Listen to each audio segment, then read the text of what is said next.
pegar... Espinal, você pode pegar o cabo só para ver se alcança aqui no meu computador? Tem um outro aí, de quem que é esse? Você pode emprestar, mano? Tem o pendrive? Tem pendrive. A gente fica demorando atrás, esperando as áreas caírem todas. Vão derrubar no parque ecológico, não acabou de falar, ó. Eu vou derrubar poste. Tá, Tá, eu vou fazer um relatório aqui de uma visita técnica que alguns conselheiros do CONDEMA fizeram à Vila Yamagishi. O Mário vai... Se conseguir, ele vai colocar algumas fotos que a gente tirou. Só para explicar de onde que surgiu a ideia da Comissão de Política propor essa visita à Vila Yamagishi, que o vereador Paulo Búfalo, na verdade, propôs uma reunião aqui em Campinas para a constituição de um comitê contra o agrotóxico. E nós fizemos uma reunião, eu particularmente participei dessa reunião, o Vitor também participou, na Câmara Municipal, e nós tivemos uma apresentação da Suzana, que é do Comitê Nacional contra o Agrotóxico. E quando nós estávamos fazendo esse convite, inclusive eu fiz o convite aqui a todos os conselheiros para participar dessa primeira reunião, a Márcia propôs que nós visitássemos a Vila Yamagishi. Então daí dessa reunião do Comitê contra o Agrotóxico surgiu uma demanda específica, pode colocar aí passando, Mário, por gentileza, de fazer essa visita. Nós fizemos a visita no dia 15 de maio, no período da manhã, participaram a conselheira Ana Asson Rosal, a conselheira, na verdade ela não é conselheira, mas a funcionária Laura e o Vitor, da Fundação José Pedro de Oliveira. O Vitor é conselheiro aqui, a conselheira Pia, a conselheira Cláudia, eu, a conselheira Márcia e o conselheiro Mário. Também participaram a Elza, que não é conselheira, mas se dispôs a participar do evento, e o motorista da Fundação José Pedro de Oliveira, o Wilson. E a Cláudia, que é conselheira aqui, conselheira do Congeapa. Gostaríamos de agradecer à Fundação José Pedro de Oliveira, por ter cedido a van. Então, a primeira coisa que eu queria dizer é que há um levantamento feito pelo IDEC das feiras orgânicas e grupos responsáveis da cidade de Campinas. Essas feiras, elas acontecem puxadas pela Associação da Agricultura Nacional de Campinas e Região, que acontece na quarta-feira no Bosque do Jequitibás, na sexta-feira na Praça do Centro de Convivência, no sábado na praça atrás do supermercado da UBEM e no domingo no estacionamento do Parque Ecológico.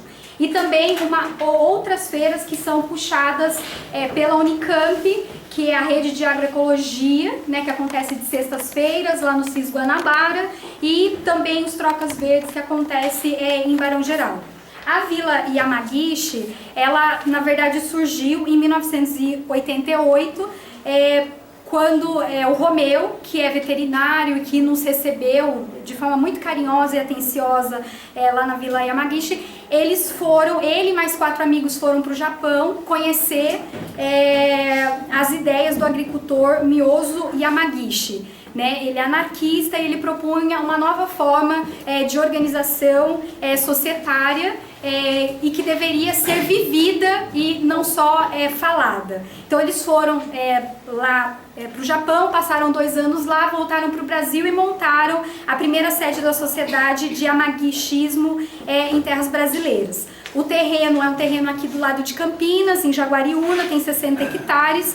E para vocês terem uma ideia, nos 3 primeiros anos dessa vila, eles passaram muitas dificuldades, na verdade foram salvos pelas galinhas, por causa que a produção de ovos deles começaram a conquistar não só Campinas, mas outros lugares. Atualmente vivem na vila 27 famílias, 12 crianças, e eles conseguem garantir a sobrevivência dessas 27 famílias e ainda conseguem contratar mais 12 funcionários pelo número de trabalho necessário para a manutenção da vila. Eles vivem exclusivamente daquilo que é produzido na vila.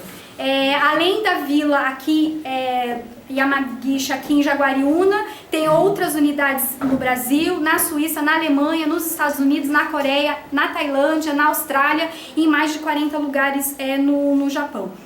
Todas as famílias vivem de forma sem posse, a moradia, a alimentação, a roupa são gratuitos, não há salários, não há chefes, né? E vivem de forma comunitária e sem hierarquia. A produção agrícola é em harmonia com a natureza e ação humana consciente, né? Eles praticam a forma de sociedade que eles defendem. A sociedade tem como base a harmonia com a natureza e a ação humana. Para vocês terem uma ideia, eles têm, na verdade, uma visão sistêmica de homem e natureza vivendo em harmonia e não em contradição e antagonismo. Não usam defensivos agrícolas e agrotóxicos, fazem rotação de cultura, tem estufa para produção de novas sementes, para aumentar a diversidade das culturas. Vocês vão ver nas fotos a questão dos ovos, a questão das verduras, a produção é agroecológica e orgânica, constantemente são realizadas análises para monitorar a qualidade da água e que são usadas na irrigação das plantações, e há uma ligação orgânica dos animais com a produção de alimentos, já que o esterco produzido pelas galinhas e animais silvestres proporciona um ótimo composto orgânico e que desobriga o uso de agrotóxicos. Eles levaram 15 anos, pode ir passando, Mário, por gentileza, não sei se dá para apertar para ir passando. Eles levaram 15 anos para garantir que a propriedade tivesse total harmonia e eles não tivessem perdas.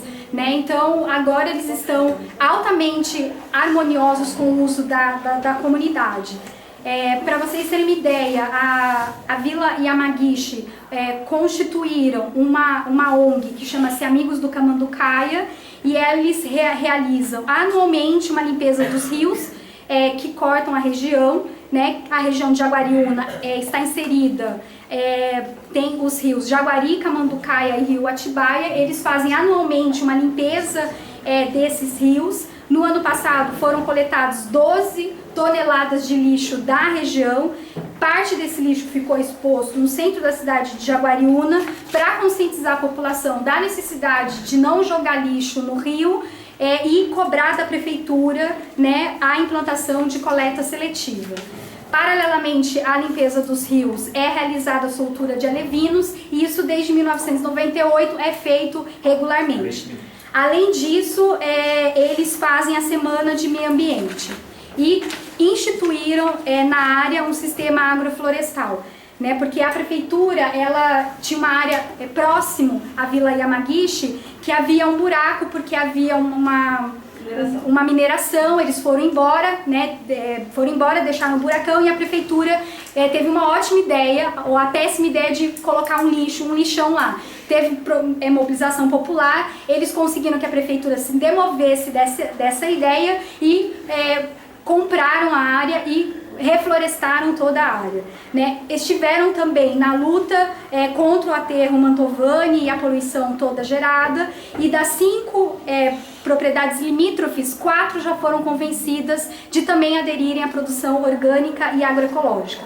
Fazem visitas monitoradas, palestras e cursos, e para quem pôde acompanhar o programa Caldeirão do Hulk no quadro Mandando Bem, né, onde se mostrou a história da Ileide, da AMA de Mojimirim, pôde ver também a contribuição da Vila Yamagishi, porque a AMA foi convidada a ir na Vila Yamagishi para aprender e melhorar a sua produção agroecológica. Em relação às reivindicações, eles têm a reivindicação que a feira agroecológica seja mantida no Parque Ecológico nos domingos, já que a prefeitura quer tirar a feira de lá, que se respeite a Lei 11.947, que estabelece que no mínimo 30% do total dos recursos da alimentação escolar devam ser usados diretamente na compra de alimentos de agricultores familiares locais, sem licitação, onde assentamentos de reforma agrária, comunidades tradicionais, indígenas e quilombolas devam ser priorizados. Para vocês terem uma ideia, o edital da merenda proposto pela prefeitura do ano passado destinava esses 30%, exigindo que essas pequenas propriedades destinassem leite em pó e chocolate em pó.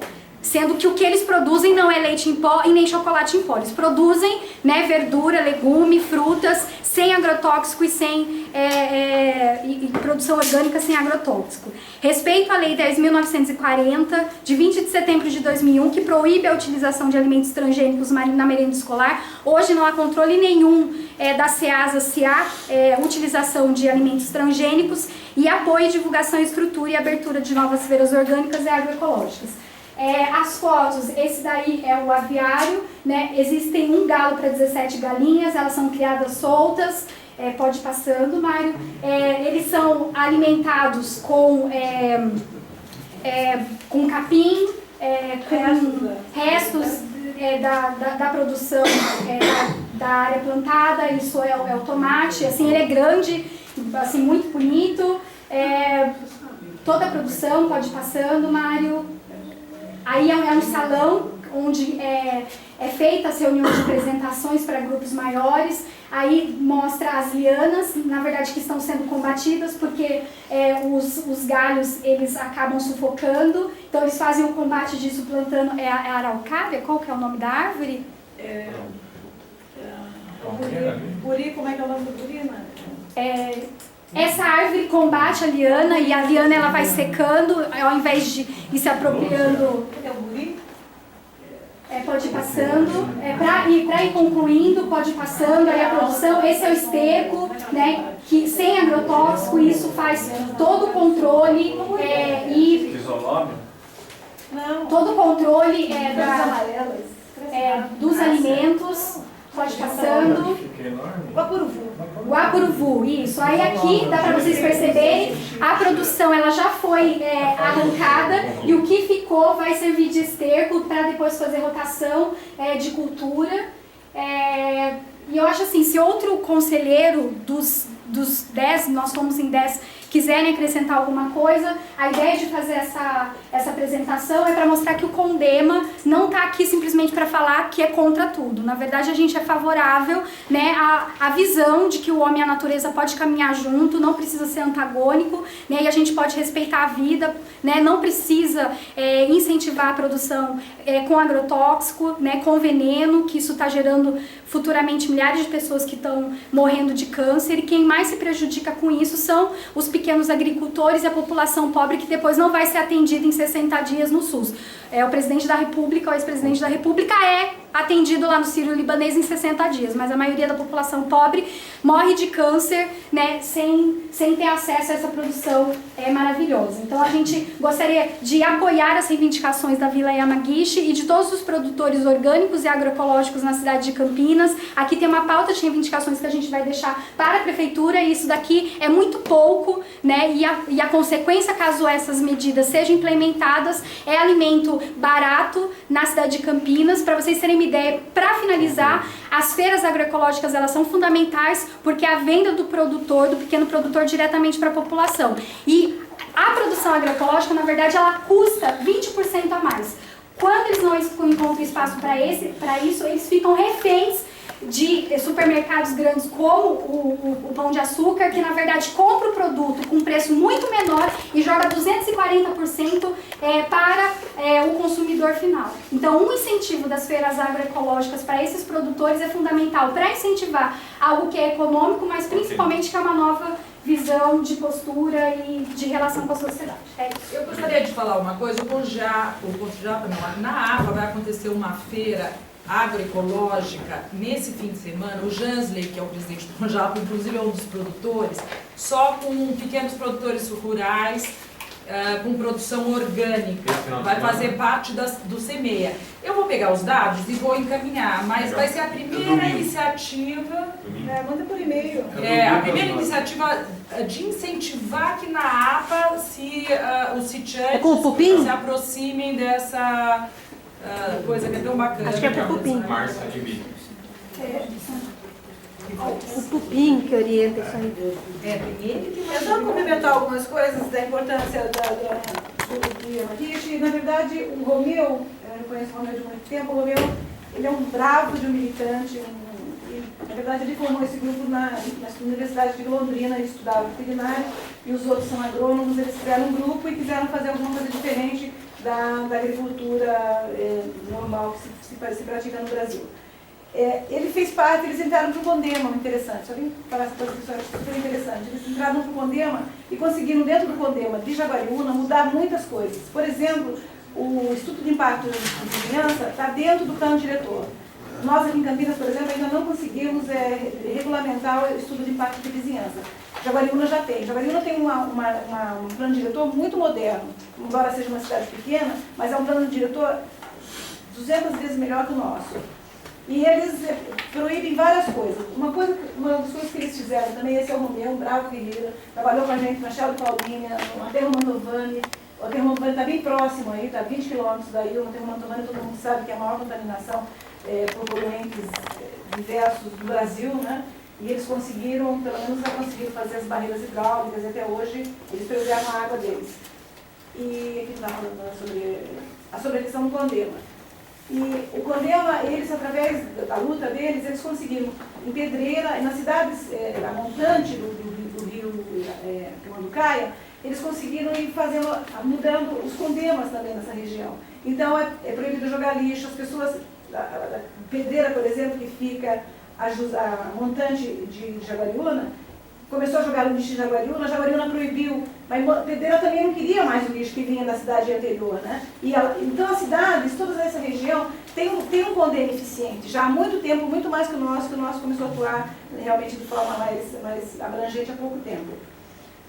Acho que é isso que eu queria falar, e a importância dessa ação política deles, que foi muito, além da ação comunitária e a ação da preservação deles do sítio, a questão da água é fantástica, né? A questão da água, e toda a água que cai dos telhados, dos barracões, eles são dirigidos para a mata, para não se perderem, né? Voltam para os seus aquíferos. E uma série de outras coisas, assim, principalmente a questão social deles, a vivência deles é muito legal. Mas o que eu queria deixar claro também da importância deles política, que é através do Condema, através da luta ambiental. Tá, bom, eu lamento não ter podido fazer a visita, estava preparado para ir, mas acabou no momento não sendo possível, né? Eu queria fazer só uma ligação entre coisas que foi citado pela Marcela, tanto na fala de conselheiros, como agora na apresentação, né? Que é a questão das multinacionais, né? Em especial da Monsanto. No sábado, como ela citou, nós tivemos uma manifestação com pouquíssimas pessoas, né? Mas significativa, que era uma manifestação mundial contra agrotóxicos e contra a Monsanto especificamente, no mundo inteiro, cento e não sei quantos países lá, coisa desse tipo assim, mostrando o repúdio que a gente tem. Essas multinacionais são as mesmas que estão alterando genes das plantas. Esses genes alterados, eles são ou não sensíveis aos seus próprios agrotóxicos, certo? E pior ainda que isso, eles se dão o direito, dentro de um país que se diz democrático como o nosso, de entrarem nas propriedades para fazerem fiscalização se há ou não sementes daqueles genes que eles patentearam.